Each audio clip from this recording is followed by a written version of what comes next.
Assalomu alaykum. Individkalarda xo'rozini go'shtidan yeb ko'rganmisiz? Bu sizga qiziqmi? Videoni kuzatib boring. Individkalarda go'shti juda ham shirin mol go'shtini tahami va 5 kilo 6 kilogacha go'sht qiladi individkalarda xo'rozi. Siz bulardan boqib ko'ring. Individkani xo'rozi xuddi mana shunday kallasi katta bo'ladi. Makiyonlarini kallasi esa kichikroq bo'ladi. Individkalardan boqsangiz, hech qachon bular cho'ma kasalligiga chalinmaydi. Joni qattiq. Tovuq nimani yesa o'sha narsani yeydi.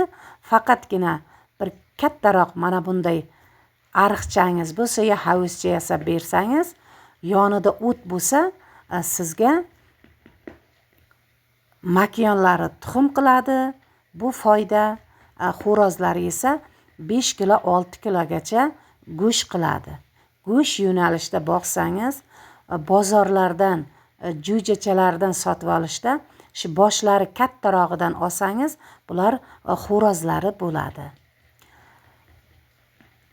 Siz boshqa tovuq, undik, g'ozlar haqida agar qiziqsangiz, TikTokda, Instagram, Facebookda to'liq holatida videolarimizni YouTube kanalida ko'rib borishingiz mumkin.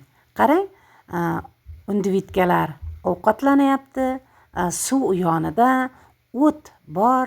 Xuddi mana shunday joyingiz bo'lsa, daraxtlar ekilgan, o'tlar bo'lsa, individkalardan boqing va foyda ko'ring. Qish faslida ham bular kasallikka chalinmaydi.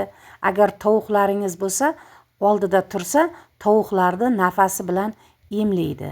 Bular bilan yashagan tovuqlar hech qachon kasallikka chalinmaydi. Bu sinalgan. Obuna bo'ling, individga boqing va ko'paytiring. Agar siz boqib ko'rgan bo'lsangiz, sizda qanday tajribalaringiz bor? Kommentariyada biz bilan bo'lishing.